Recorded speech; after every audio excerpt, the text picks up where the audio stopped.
My favorite TV shows, man, the Sports Center, ESPN News, Partner Interruption, Around the Horn, quite frankly, um, Outside the Lines, Baseball Tonight. You know what I mean? I watch sports, dog. It's basically, that's what I'm trying to say. I watch sports, man. That's what I'm into. Sports, sports, sports. Every sport. Hockey, golf, basketball, football, of course. Baseball. You know what I mean? I got a favorite team, a favorite player in every single sport. I'm not going to answer those questions. Thank you for tuning in today, all. I hope you're enjoying this rainy day so far. You're in for a good show. You are listening to Q&A on W.C.C.U. Radio, Coastal Carolina University's student radio station. I am your host, the one, the only, the honorable Mr. Addison James Taylor.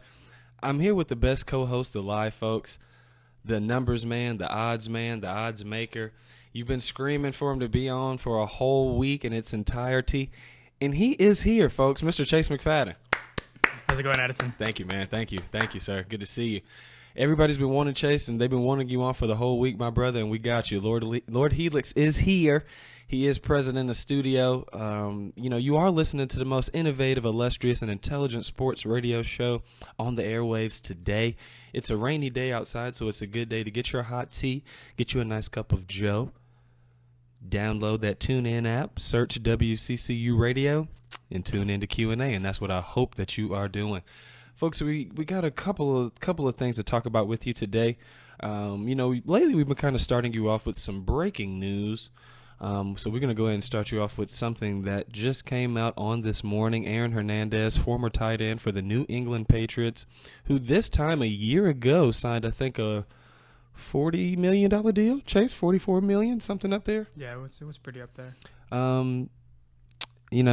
Riggins, Steve Riggins at my job, shout out to Steve, head expo manager at Carolina Roadhouse, has been following this story from, start to finish. He's a diehard Patriots fan, and he's been following it. So, Steve, you were right. The facts are there. And Aaron Hernandez, man, life without parole.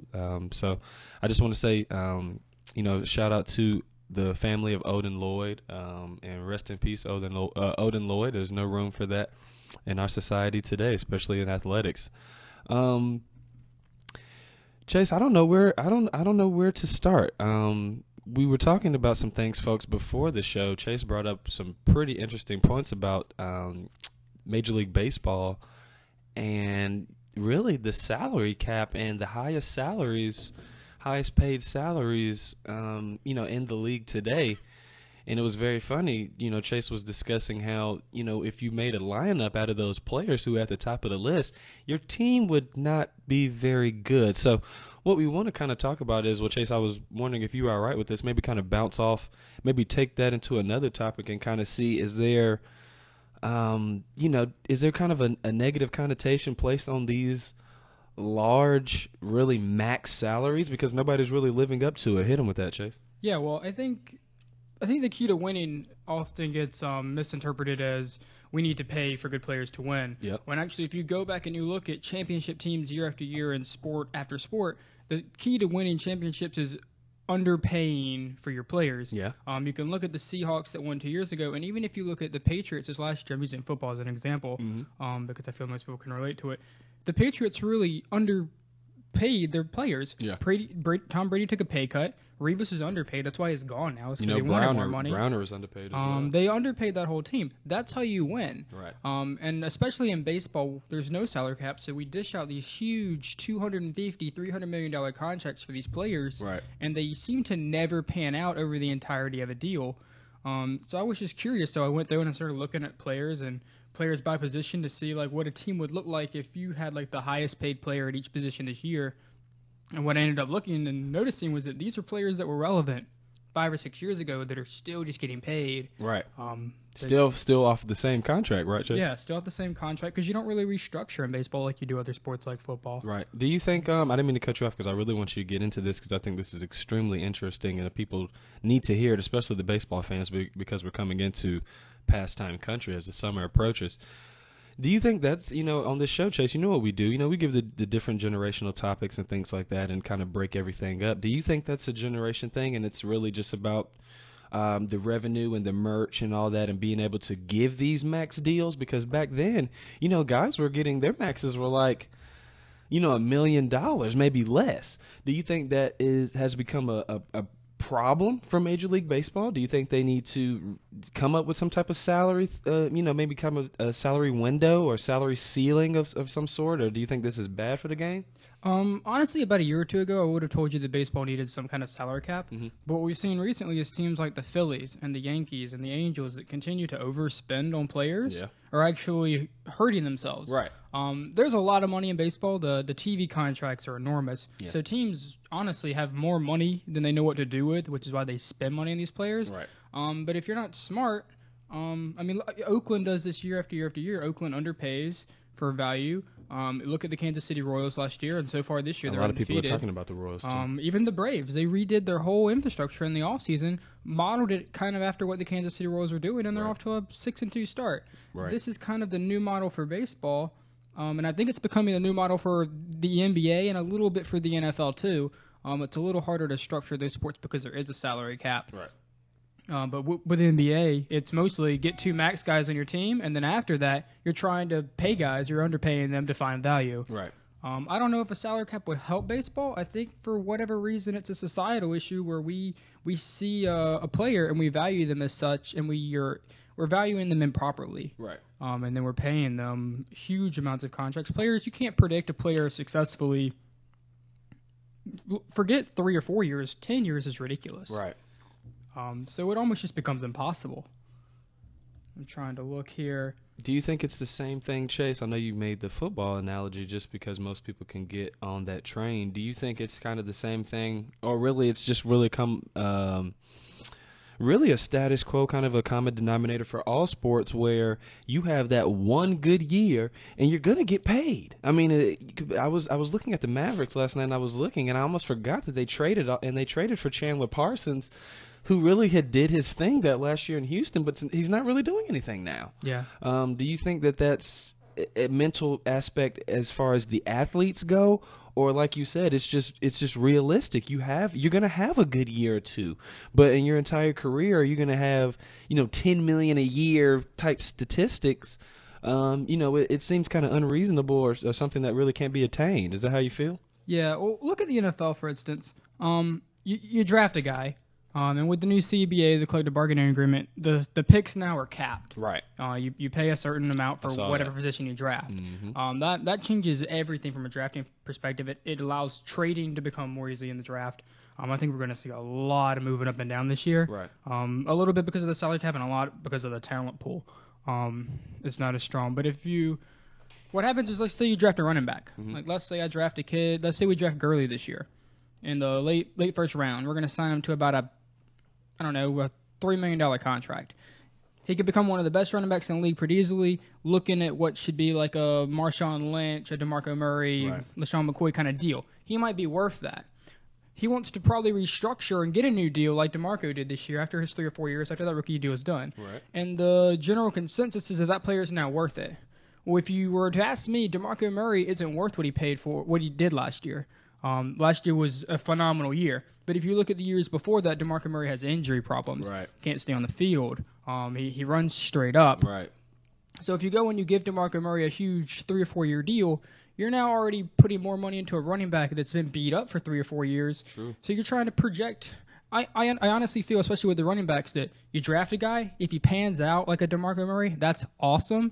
And as soon as he wants that big contract, let him go right back to the draft and replace him. Right. And I think that's what the Cowboys did, and I thought that was smart. They took a lot of heat for it, but I wouldn't be surprised if their halfback situation isn't a problem at all this year. They might go in the draft. Who did they sign? Did they sign Darren McFadden? Yeah, they signed Darren McFadden. Yeah. Well, we've seen, Jason, we talked about it on the show. This isn't an extraordinarily deep class, but there are running backs in this class from all of the conferences, from the Pac to the Big 12, SEC. It's very deep. There are even some FCS programs who have put some athletes in this draft that are really good. North Dakota State, Coastal has seen them, a couple of players. I really feel what you're saying, Chase, because honestly, when the Cowboys at first did not give DeMarco that contract, and we talked about it on this show, you remember my piece, I didn't understand it.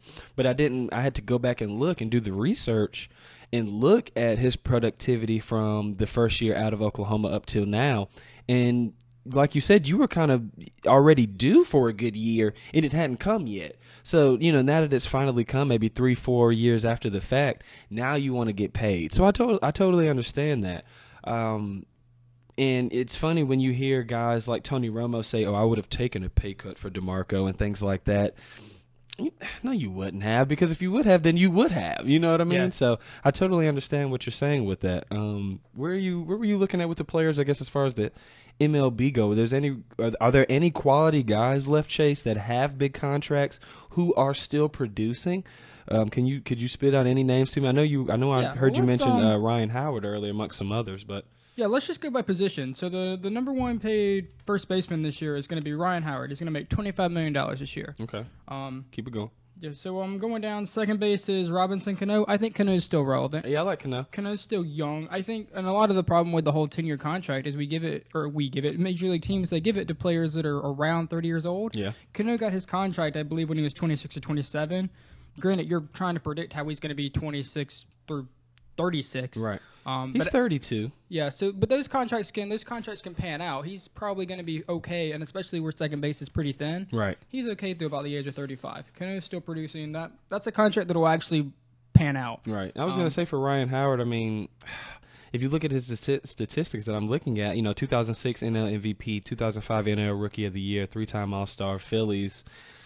334 home runs, but he's not progressing. So I definitely see what you're saying. Robinson Cano, kind of the same thing, but he did have good productive years in New York.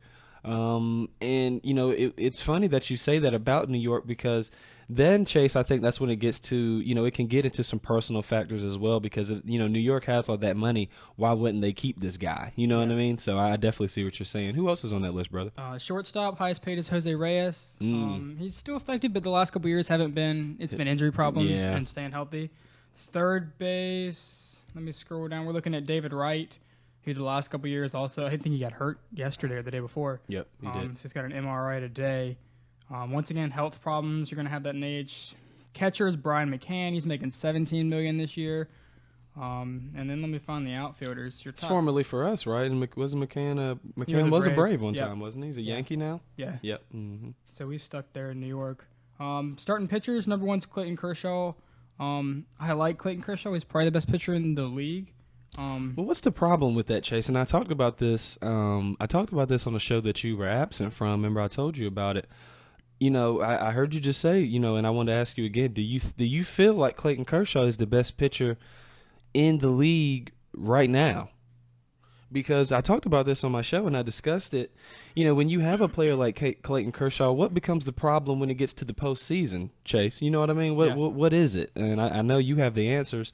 Would you put Madison Bumgarner, who we really didn't hear a lot from during the year last year? We heard all Clayton, and then when it got into the playoffs,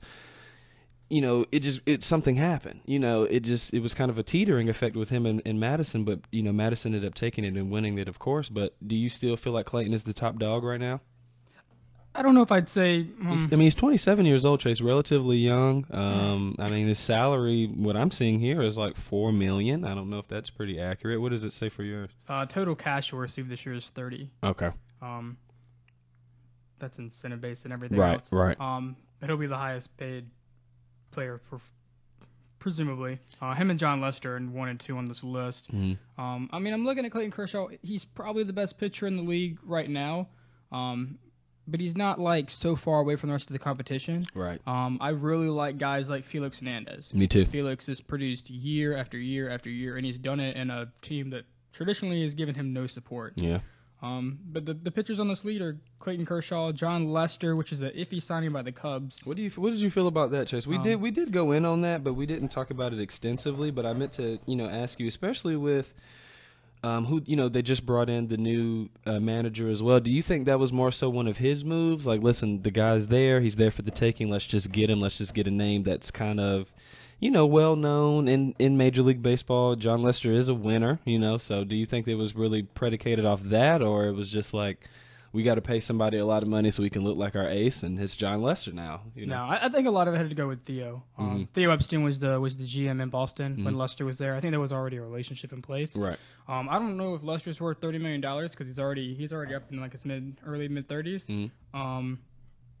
I think Theo was using him because he needs an ace, and I think he's also using him to groom these younger kids. Right. These Chris Bryants, these Jorge Solers, all these young prospects. From what I've heard, John Lester is really good in the clubhouse. Yeah. Yes, so I've heard that from Boston. If that's worth $30 million to you, then yes, but it looks like he's going to make the same as Clayton Kershaw this year, and they're not the same players. They're on two different tiers. And he's 31. Make sure I get my numbers correct, Chase, because I know you're the numbers man. $155 million for John Lester. Is that what's up there? Right. And then after that, we've got the next three pitchers are Justin Verlander, Felix Hernandez, and Cliff Lee. And if you look at Cliff Lee and Justin Verlander, they've been on the decline the last several years. So this pitcher's just one of the big problems. Right. I've never understood why you'd sign a pitcher to any more than a 5-year deal, especially after they're 30. The only deal that I can think of that panned out was CC Sabathia. He signed that big contract, I believe, when he was 26. And he went through about 6 years of it, and then he signed this new big one. Right. Which is probably gonna fail. His fastball's clocking in at like 88, 89 miles an hour this year. It's slowly decreasing. He's 34 as well, so Verlander's fastball's decreasing, but that's the only contract I can think of pitcher-wise. The only big long contract was CC's first contract. It panned out pretty well for the Yankees. Let me wrap this up with the outfield. I'm trying to find the top three. So the number one paid outfielder this year is going to be Josh Hamilton. The second paid outfielder is going to be, let's just say, Hanley Ramirez, since he's playing outfield now. And then you have Jacoby Ellsbury and Jason Worth. With those last three, Chase, is tough because I can't really say that Hanley was a bad move because I feel like Hanley's going to produce. And we talked about this. You brought this up to me. With Josh Hamilton, that's where it starts to get. I mean, he's 33. I talked about the problems that he was having with the Angels and how they were kind of, whose fault was it, with all this happening? Is it Josh's fault or is it the Angels' fault? Because you're on injured reserves, but the Angels are telling him, yeah, you can go to Texas and you can go here and you can go there while you're rehabbing. What? You got to not put the players on the leash, but you can't really set them up for failure. You know what I mean? So, I always thought the Josh Hamilton case was really interesting because he had problems. Yeah. He was drafted at a really young age. Was supposed to kind of be about like the next Ken Griffey Jr. He was supposed to be the next big thing. He was balling at first though, Chase. He was balling. And he didn't pan out. And then the Texas Rangers kind of picked him up. They took him under their wing. They mentored him. They got him in the right system. And then he flourished. And he flourished for 2 years. One incredible year and another really good year, but he had some injuries. And then the Angels were going to sign him to this big contract. And I felt like if nobody else could kind of control Josh, I felt like Texas was where he needed to be. Yeah. Whatever they were doing from an organizational standpoint was where Josh needed to stay. And the idea of him leaving and then signing some huge contract made me skeptical. Right. Now, if Texas had offered him a big contract, I would have been like, all right, well, this works. This relationship fits. Right. But he's been with several other teams before, and it hasn't worked out. Right. What makes the Angels think that they're going to be able to replicate? California and Texas are two totally different worlds. Right. Did you have a 5-year, $125 million through 2017 for him? I'm just looking at single year. Oh, okay. Yeah, that's what I see on here through 2017, Jason. I don't even know if he's going to be. I don't know when's the next time this guy's going to play again. You know.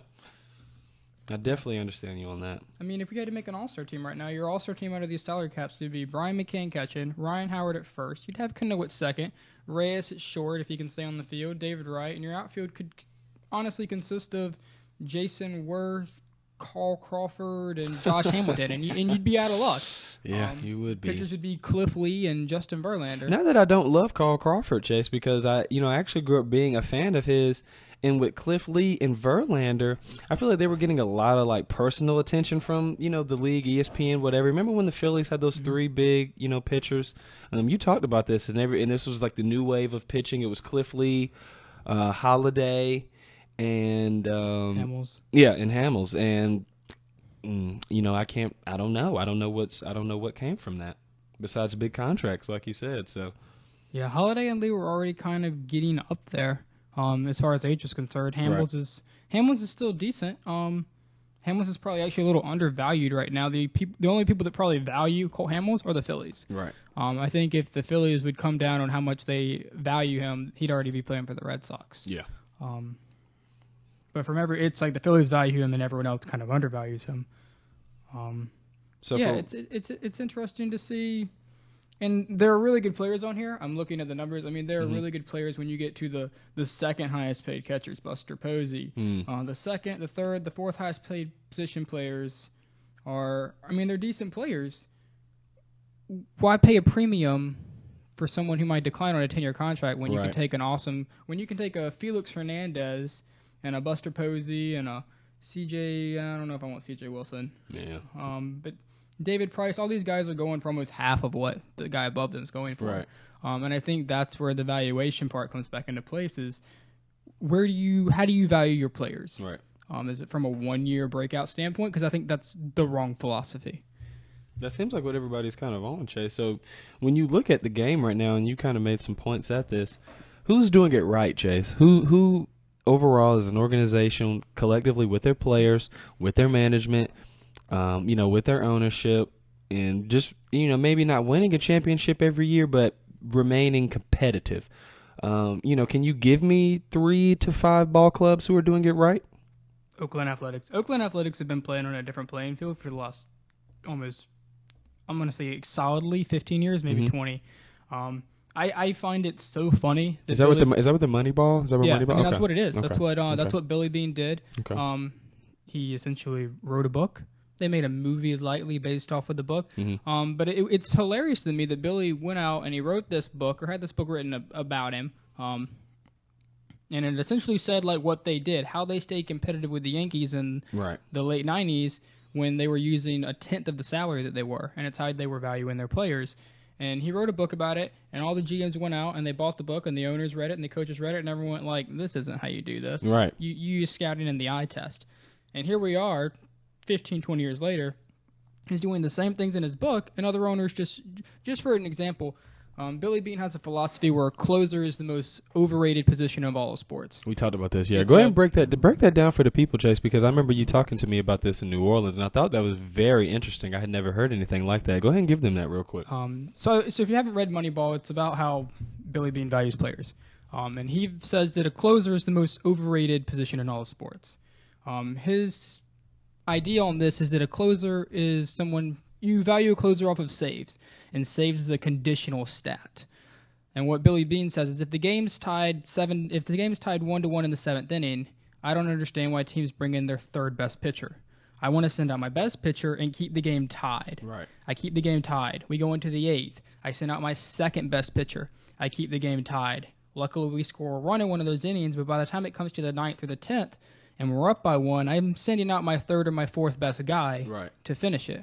So what ended up happening is the third or fourth best player in the bullpen for the Athletics would have like 35 saves.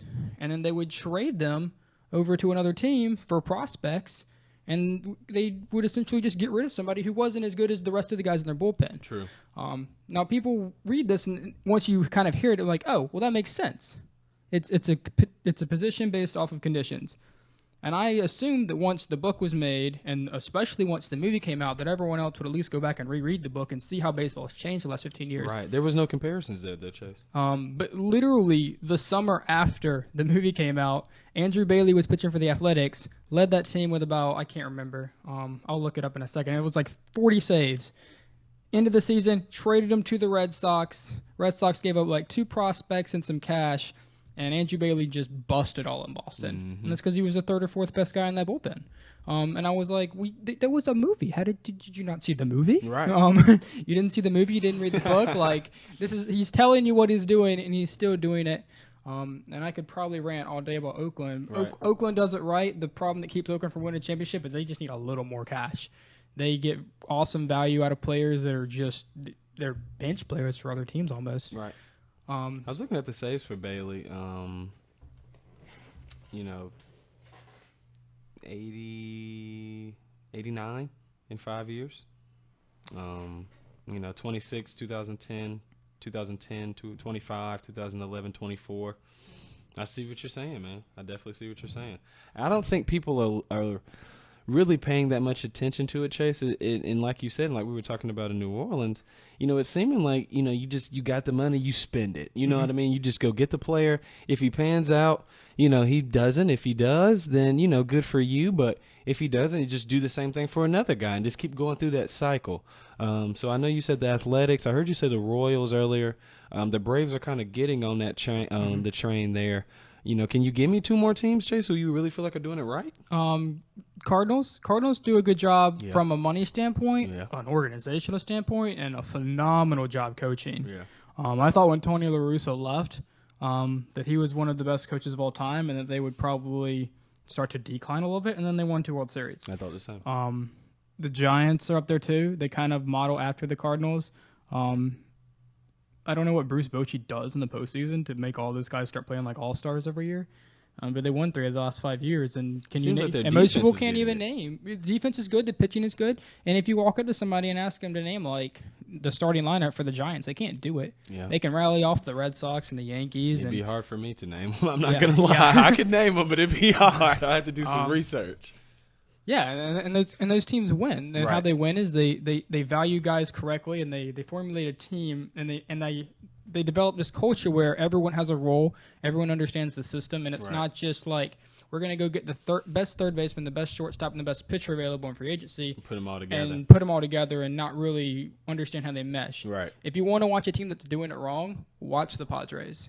The Padres went out. They made all these moves. They redid this whole team, and it looks so pretty on paper. It does. You look at that outfield, and it's Justin Upton and Matt Kemp and Will Myers, and they brought in Will Middlebrooks, and they got Derek Norris, who's a good catcher. They got James Shields from the Royals in the free agency in the offseason, and they look so good. Watch this team not make the playoffs. Watch them go 85 and 75. I'm looking at the salary right now, and Matt Kemp, $21 million. Justin Upton, $14 million. James Shields, $10 million. Ian Kennedy, $9 million. Craig Kimbrell, $9 million. Tyson Ross, $5 million. I definitely see what you're saying, Chase. I'm looking at the Padres right now, and I'm just not seeing it. And I'm looking at where they ranked, and I'm glad I found this. I want to see what you think about this. Let me see if this is actually something very accurate. I'm looking at payroll information, Chase. The Los Angeles Dodgers are first with $227,329,905. Then the Yankees at 214. Detroit Tigers 173, Red Sox 166, Giants 166, Nationals 163. The Angels, Rangers, Padres, and Mariners round out that top 10. Does that sound pretty accurate according to the numbers and things that you've seen? I was thinking on the top of my head, Boston, New York, Dodgers. Dodgers were number 1 in my head. I thought Boston and Yankees would have been like 2 and 3. But you hit that right on the head. Boston 4, Detroit 3, New York 2. Who's in the bottom? Is it Oakland, Kansas City, Miami? 30 is the Diamondbacks, 29 Astros, 28 Tampa Bay, 27 Atlanta, 26 Cleveland. You were saying about right in the middle. Cincinnati Reds 16, Kansas City Royals 15. Chicago Cubs are 12, $116 million. The Rockies are actually 22, Athletics 23, $88 million, $261. So, it's funny how, you say these things, Chase, and they correlate with the salaries and the payroll that I'm seeing on here. You can't dispute that. Look, you just had the Braves were 27th, and the Oakland Athletics were 23, and the Kansas City Royals were 15. Those are your best 3 records in baseball. Granted, we're 8 games in, but right. But those are your best records. It's pitching and it's baseball now is pitching and defense. I was looking last night, and the Braves lead the league in the earned run average. I saw that. It's under 2. It's the only team under 2. Braves have only committed 1 error all season. That's number 1, tied with the Royals. And they have like the 5th highest batting average. They're batting like 250. And they look comfortable. They look comfortable doing it. It's this whole new wave of it's pitching, defense, and generating runs. Right. And doing it efficiently. And teams like Oakland and Kansas City, and I'm glad that Andy Hart's in charge of Atlanta now. All these teams are understanding it. And it's why you see teams every year like the Giants and the Cardinals win the World Series. You're not seeing your Yankees and your Red Sox and your Orioles, your Dodgers. And the Red Sox are they're 6-2. It's very early, but I can say, Chase, you have me looking at the game differently. I've been watching baseball forever. Like I told you, way back in the days. My family and I, we used to go to Braves games seemingly like every weekend. It just seemed like it. Sometimes I used to ask, my mother and my father, like, are the tickets cheap? Is the team bad? What is it? You know what I mean? Because I didn't know. Particularly when I thought of baseball, I thought of high tickets. I thought of big salaries. You know what I mean? I thought of things like that. So, it's very interesting, Chase. But you're really onto something, man. You got a gift there. I want to ask you this too. And I always come up with these miscellaneous statistics. And this really isn't, I guess, a stat. This is more so a comment that I found very interesting. Barry Bonds backing up Alex Rodriguez, passing Willie Mays. And we kind of touched on this the other day. What are your feelings about these guys hitting these magnitude of home runs and the all-time home run list? I mean, do you feel like, do you want to see it? But then again, you want to see it from a different guy. Do you think, some of the people heading into the future, the Mike Trouts of the world, some of these young guys, do you see them getting up there, or anybody ever getting up there on the all-time home run hitters? Like big list, or is it just filled of guys who are cheating? What do you feel about that? I don't know if baseball might reinvent itself. You never know. The sport seems to change on about a decade basis. Right now we seem to be in a pitching, defensive, low run scoring kind of phase. Mm-hmm.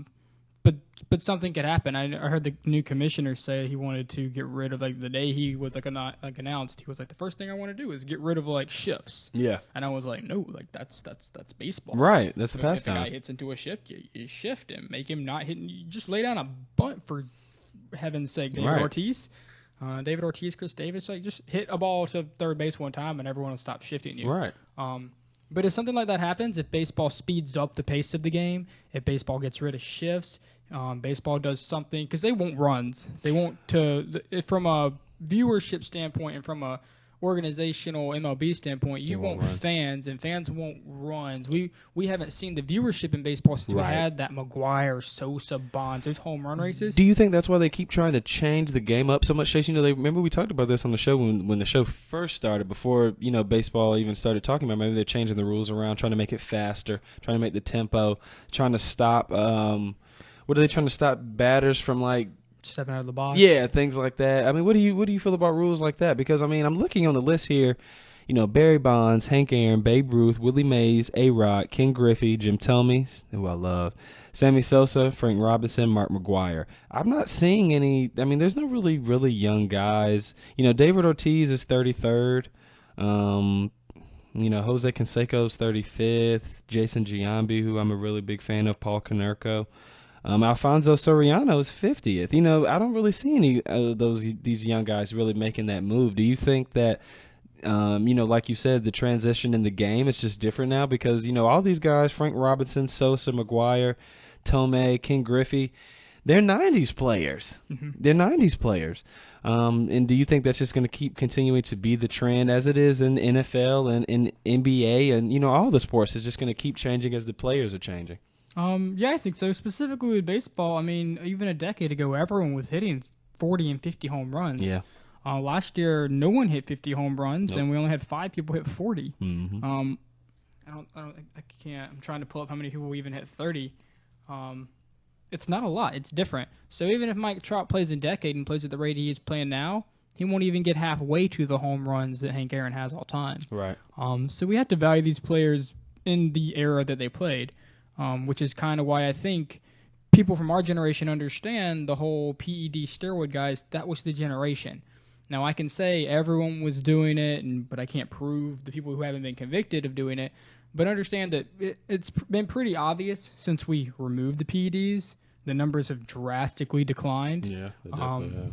So I think the players that were playing, even take your regular players that are still in the league, your Chase Utleys that were coming up, your Ryan Howards, these guys that were coming into the league when PEDU started and were hitting 30, 40 home runs. What's changed in the last decade where they're not doing that? I'm looking at the Ryan numbers, Howard Chase, really get that worse? Did Chase right. Utley get that worse? So how do we know which of these players stopped taking when they got more and which players didn't? Players like Brett Boone just disappeared. Right.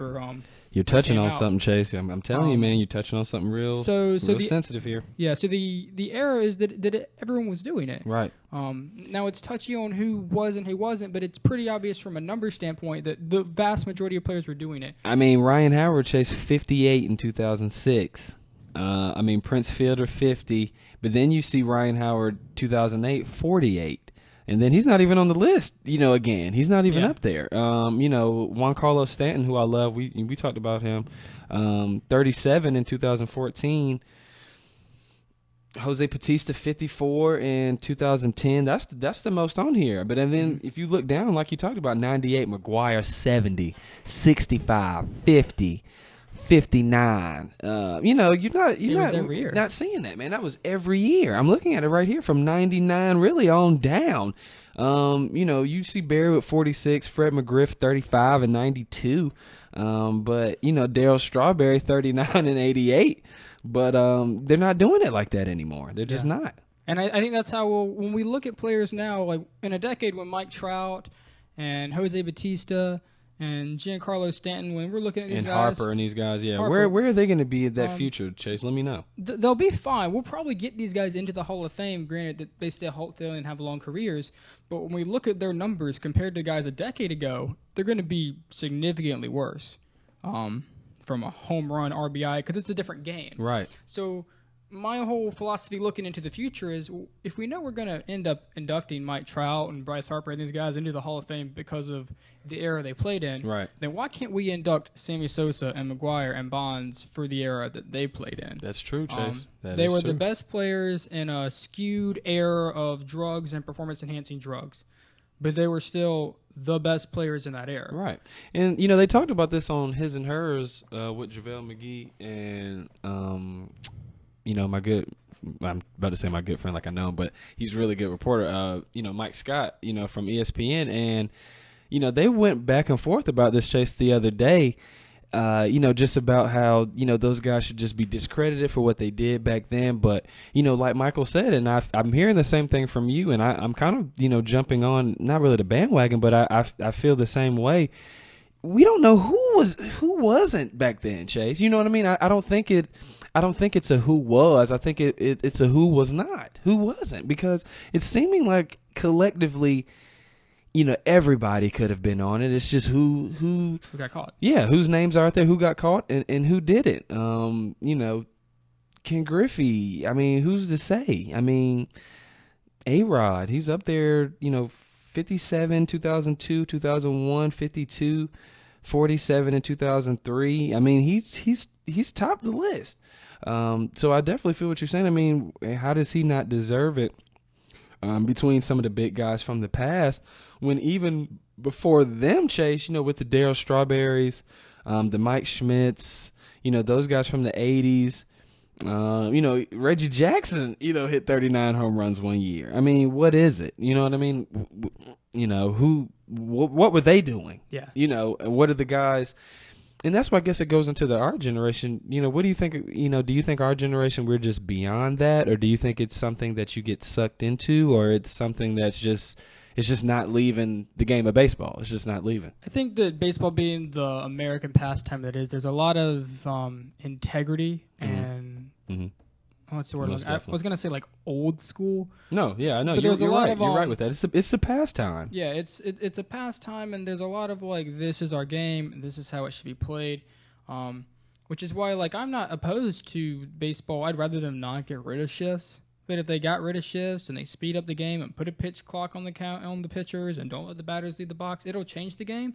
But I'm not opposed to change if it's for the better. Right. I like pitching duels. I like 1-0, 2-1 games. Do you think that's going to be something they have to implement to see if it works or not? Because I don't think we can just talk about that and say, is it going to speed up? Is it going to make it better? You kind of have to enforce that, right? And see examples, right? Yeah. I mean, I used it during spring training. I was surprised they didn't do anything during spring training. Yeah. Me too. Granted, you're trying to get your players ready for the season, and it's difficult if I have a pitcher and he's got a pitch clock put on him for 3 months while he's getting ready. And then the regular season starts and he doesn't have one. Right. Plus in spring training, my starting pitcher throws 3 innings. He throws 50 pitches. We're like, all right, it looks good. Get him out of there. Everyone gets in at bat or two, and then we put in our AAA, AA guys, see what they look like, Right. if anyone's worthy of making the roster, or the 40-man or the 25. So it's kind of hard to implement those things.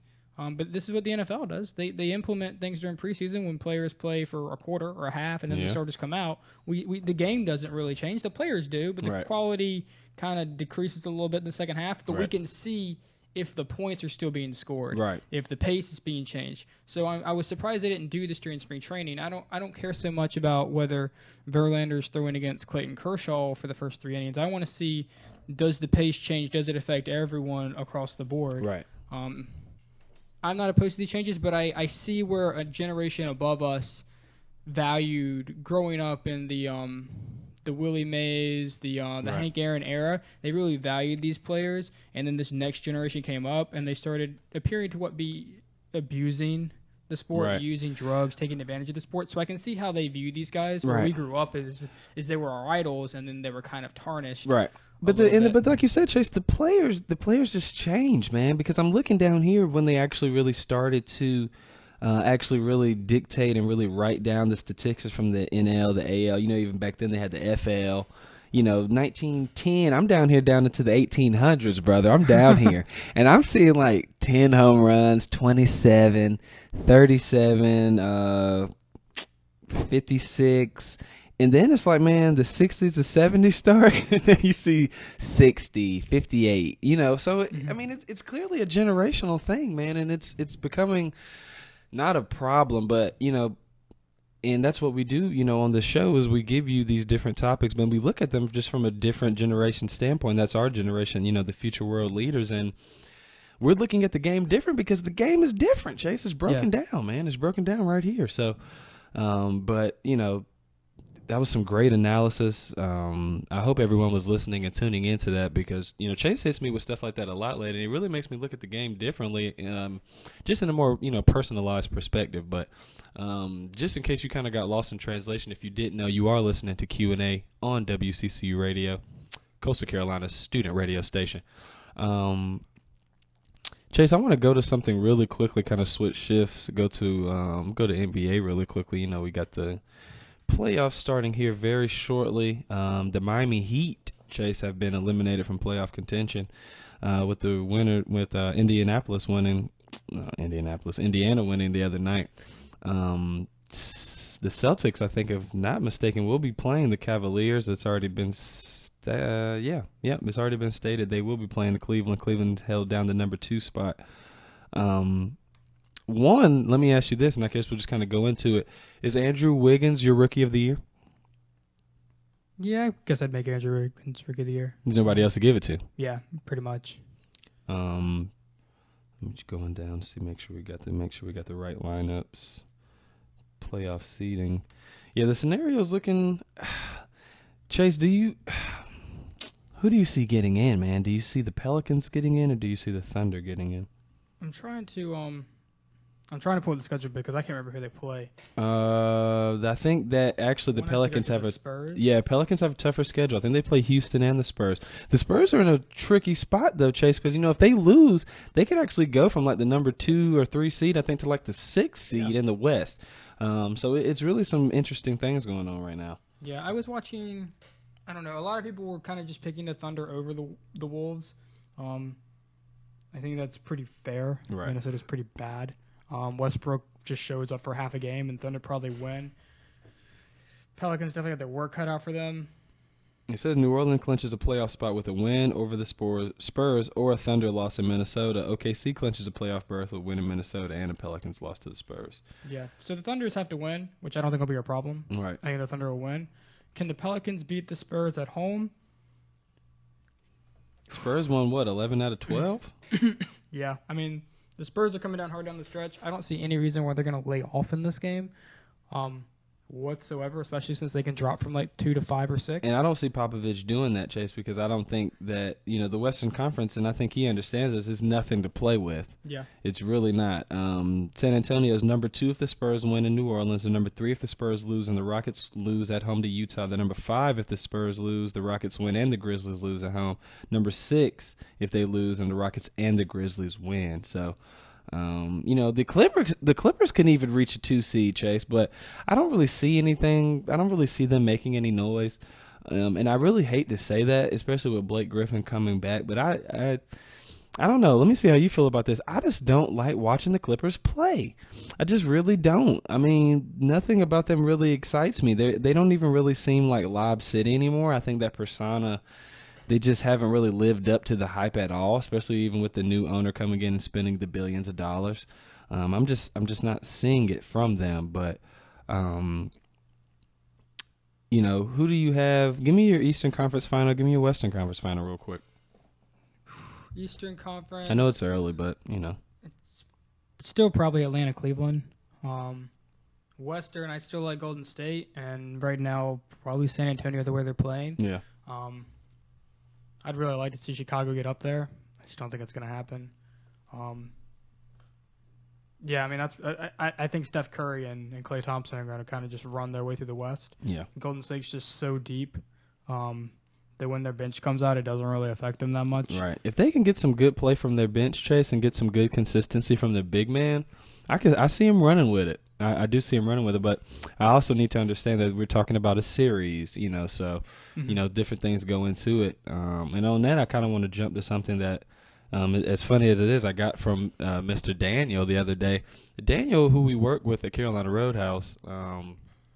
Speaking of, if you want to come get some excellent food and great service, come see me and Chase at Carolina Roadhouse. But that was just a little promo. But Daniel asked me something interesting, Chase. He told me to name the 5 best players by each position in the league. And I wanted to come at you with this just because maybe I wanted to see if we kind of range differently on any positions and things like that. And I wanted to see where we went. So I'm gonna start, and I'm gonna go. I go center to point guard. I won't go point guard down. To me, Chase, the best center in the league right now, and I don't even know if to really necessarily call him a center, but I just am for this. I'm going to go DeMarcus Cousins. I really like his game. He's definitely a big man coming out of Kentucky. I think his game has evolved. I just think he hasn't evolved yet mentally. The George Karl hire in Sacramento definitely is not panning out, and I hate that for George Karl because I feel like he's actually a good coach. So now, not his legacy is going to be tainted by this, but this is going to seem like something maybe he possibly didn't really have to do. But I love DeMarcus Cousins' game. I'd really like to see him get picked up. Not necessarily by someone else, but I like to see what he could do on maybe a little bit better team. But then again, I don't see him playing anywhere where he has to have too much of a pivotal role because, like I said, mentally he just goes through these waves, man, where he's just like not happy, and I don't understand what's wrong with him. But he's 6'11", 270. He's only been in the league 4 years. I love his game. What do you think? Who do you think? Who do you feel like is the best, I guess, big man? I mean, I guess we can, once we go into power forward, I'm pretty sure we're gonna have the same response for that one. But as far as young big guy, excess, Tim Duncan, taking him out of it, do you feel DeMarco? Do you still see Dwight? What are you thinking? I guess it depends on how I'm building the team. If am I naming the best center this year in the season? Am I naming the best center overall? Or am I saying if I'm building a franchise, who do I want my center to be? Ooh, that's tough. I like the third option. So let's just go with that one. If you're building a franchise, and that's what we'll do. We'll kind of tweak what Daniel said. If you're building a franchise, put that 5 together with who you feel would be the greatest. Because I think if I'm saying who is the best center this season, it kind of ranges between. I'd probably go with Marc Gasol. Yeah. If I went with who I thought the best center was overall, I'd probably say Dwight Howard. But if I was building my franchise, I probably wouldn't want either one. I'd probably go with either go with Cousins because he's young. Maybe even an Anthony Davis to be developed. And I'd probably go. I love Anthony Davis. Who's the kid out of Orlando? It's like Nikola. Oh yeah. Gosh, not Savage. Yeah, I was gonna say. I slaughtered his last name, but I'd probably go with him if I was building a franchise. Exactly what you're talking about. Yeah, he's a good pick. Give me pick. Nikola. Yeah. Transferring over to powered forward, regardless of any of the 3, it's Anthony Davis. Right. Shooting forward, LeBron James. Shooting guard is very interesting. I feel like the guard almost needs to represent like the flow of my team. Right. And that's why sometimes with that, Chase, I want to go, and I definitely feel what you're saying with Anthony Davis. I'm right there with you. I could probably go DeMarco center, him at power forward, just because, he's a little slender. But what I love about him and Marc Gasol, who I could really put Marc Gasol in place of DeMarcus too, I guess more so for Anthony Davis, but Marc Gasol has done this the last 2 years. Really, his jump shot is there, man. Yeah. That mid-range jump shot is there. That 8 to 10 footer is pretty consistent. Anthony Davis is pulling out shooting threes, and his release, his shot just looks good. I can agree with you at small forward there with LeBron, just because after KD's injury, it's just not a lot of premier, small forwards. I could put A. Wiggins up there, small forward. He's been dunking. He dunked on a Asik the other night, made him look really bad. Are you going James Harden at number 2? I just feel like with James Harden, the difference is really with him and the Rockets is, they give him the ball and let him just do whatever. He's a point guard for them. Are you still taking him though, or what do you think anybody else in competition? I think if I'm talking about the best shooting guard this year or the best overall shooting guard, it's probably James Harden. If I'm building a franchise, and going Clay. If I'm building a franchise, Stephen Curry is probably going to end up being my point guard. So shooting guard, I don't know if I want the Splash Brothers. I probably really like the idea of having Jimmy Butler. Because I just want to watch Jimmy Butler and LeBron James run down the court and bully people defensively. Yeah, that would be nice to watch, Chase. You touched on something. If I have LeBron, I have offense. If I have Curry, I have offense. Give me and Butler can still score 20 a game. But I didn't know that. Yeah, give me Butler. And who's your PG? Yeah, I'm gonna go with Curry. Curry. Give me Steph. I'll go.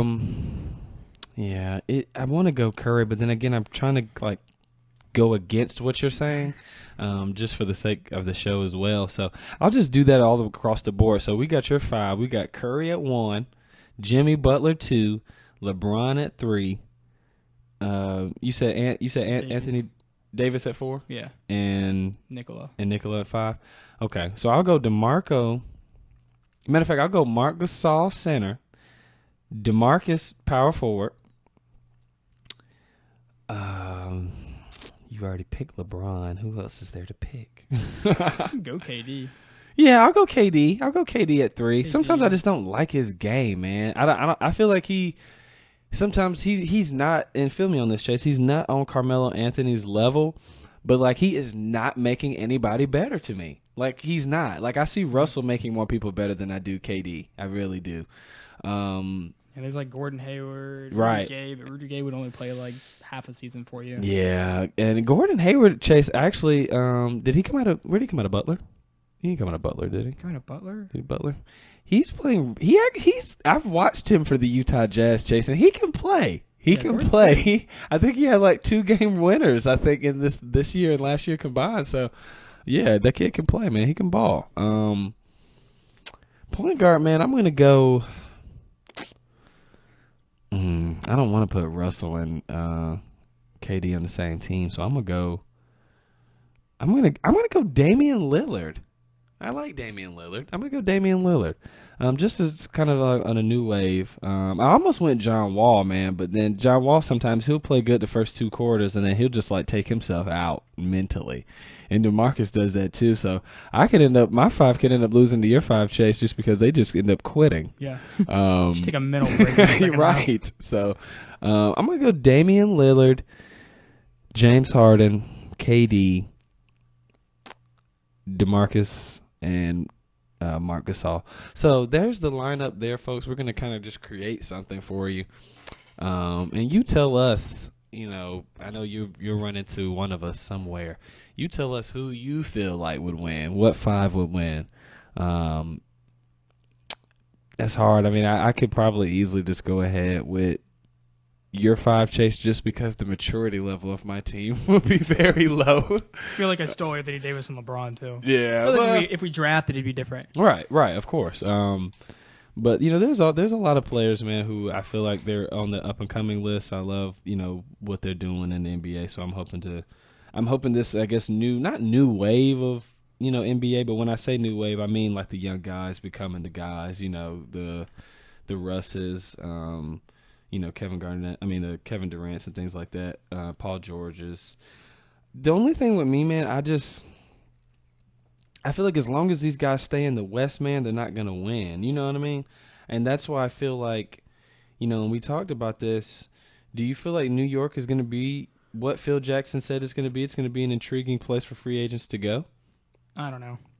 Maybe. It's New York and they have Madison Square Garden. But I don't think people want to I don't think people want to play with Melo, Chase. I wouldn't want to play with him. I wouldn't want to play with that kid. I just don't want to go to a team that's bad. Yeah. And the thing that's going to hurt New York and Phil Jackson is that the Lakers are sitting there in the same situation.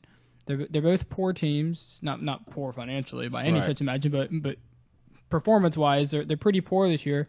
So if I'm a superstar and I'm a free agent and I want to go somewhere, do I want to go to New York or do I want to go to L.A.? And I feel like it's a no-brainer. I want to go to L.A. Yeah. So do you think they think about that really without the thoughts of what the conferences are like today? They just rather go to the West and play for a more prominent organization like LA than go to the East where it's weaker. They play for a potentially worse team because I feel what you're saying. LA, Randall, I read something the other day and last night that Randall is expecting to be back by, summer ball. So if he's back in an efficient level, they get a good pick. Kobe comes back healthy to get, Kevin Love or whatever two top players because, Bus and Kupchak, they've already said they're ready to give the max to two potential players.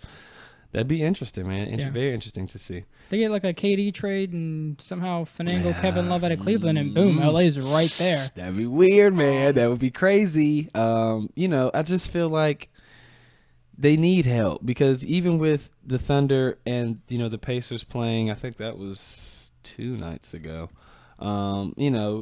Russell had 54, man. They still lost by 12. What does it take? Yeah. I love what Cantor's doing. I love what Kyle Singler's doing. I even love what Deion Waiters is doing. I even love what Morrow is doing for OKC. He's become a pretty standy three-point shooter. But, when it gets to the series, man, and that's why I can't really trust Houston, Chase, because I feel like you shut down James Harden, you take him off the free throw line, and you get in his face a little bit, get him a little upset, a little rattled. I don't see him dropping 50 and just beating a Golden State or somebody like that or a Spurs in a series. You know what I mean? Yeah. Well, Stephen Curry and Klay Thompson, the Splash Brothers can just run up and down this court and drop 50. I think offensively they'll be able to keep track. Yeah. Can Houston keep track defensively with that entire team in the bench? Right. So we'll see. We got a few minutes left. Anything else, man, you really wanted to touch on? I think hockey is still going pretty strong. I think they've already started playoff push. I was talking about that with Tony, just how interesting it was that the Penguins might not have made the playoffs. We can also retouch on some golf real quick, Chase. It's like a minute to jump on. Oh, yeah. Spieth, my man Spieth. What do you, talk to me. What do you think? People have been coming at me a lot about Spieth and asking me what I think in comparisons. And I hate this about the older commentary and the older media, Chase, because, and this is why I want to see people like ourselves, and this is really, I'm praying about this, that, this gets picked up. Not just, it's not about the fame, the fortune, popularity, anything like that. It's really that I'm really getting tired of seeing, how, not even the older generations, just how the game and sometimes how things are being portrayed. You know what I mean? I don't think they're talking about the right things. The first thing they want to do is compare him to Tiger. Why are you comparing that man to Tiger? Don't compare him to Tiger. But if you want me to, I can say in comparison, he does not a similar game, but I can say that his game is more easy on his body. I was watching his game. I was watching his swings and things like that. He never was contorting. I wasn't seeing him make any kind of grimacing faces. I see that from Tiger every time he swing. You know what I mean? So, what did you think about 21-year-old Mr. Spieth? I feel like he was primed for a win. He's been playing well ever since he got called up 2 years ago. Mm-hmm. To the PGA.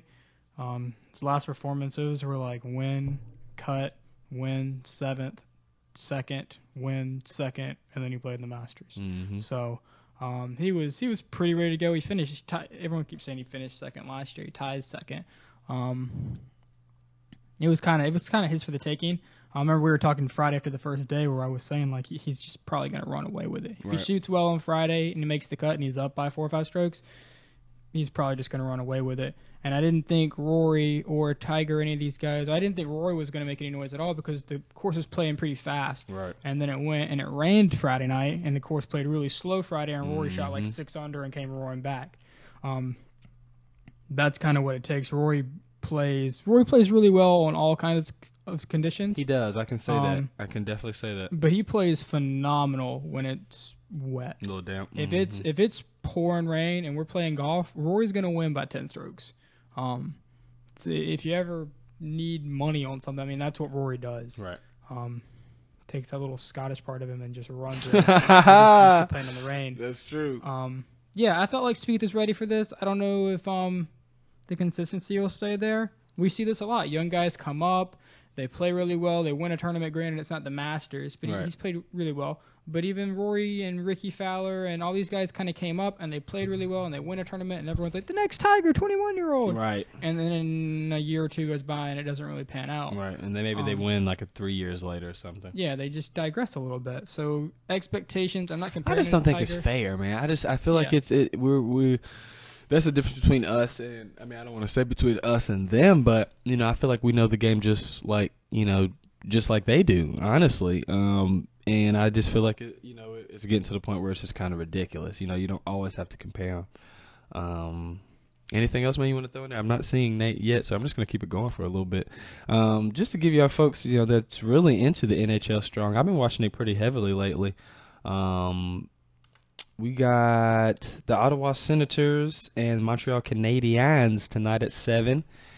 Got the New York Islanders versus the Washington Capitals. That's one of my not newly favorite teams, but I really like the Capitals. I like Alexander Ovechkin. They're playing at 7. Then we got the Blackhawks, who everybody just rolls with them when it comes to playoff time in NHL the last couple of years. They're 48-28-6. Chicago Blackhawks, Nashville Predators, 8:30. And then we got the Calgary Flames, Vancouver Canucks, 10 o'clock. You can't really go against Chicago. I'm just going to go Chicago or Washington Capitals. There's really nobody. I mean, New York did win it. LA did win it, but, we'll see. Anything else, Chase, you really want to touch on, man? Never mind. Time's up. But no, man, I would appreciate everybody tuning in today. It's been a great show. I appreciate you bearing with me, actually, from the last show because I was definitely a lot under the weather, a lot of coughing, a lot of muted mics. So, Chase, thank you for taking that hold. Lord Helix will be back on Friday, y'all. We're going to give you what you want, give the people what they want, and that's a great show. So, you were listening to Q&A on W.C.C.U. Radio, Coastal Carolina University student radio station. Addison Taylor. Thank you, Chase Helix, for being here. We'll be back on Friday, folks. Have a blessed day. Thank you.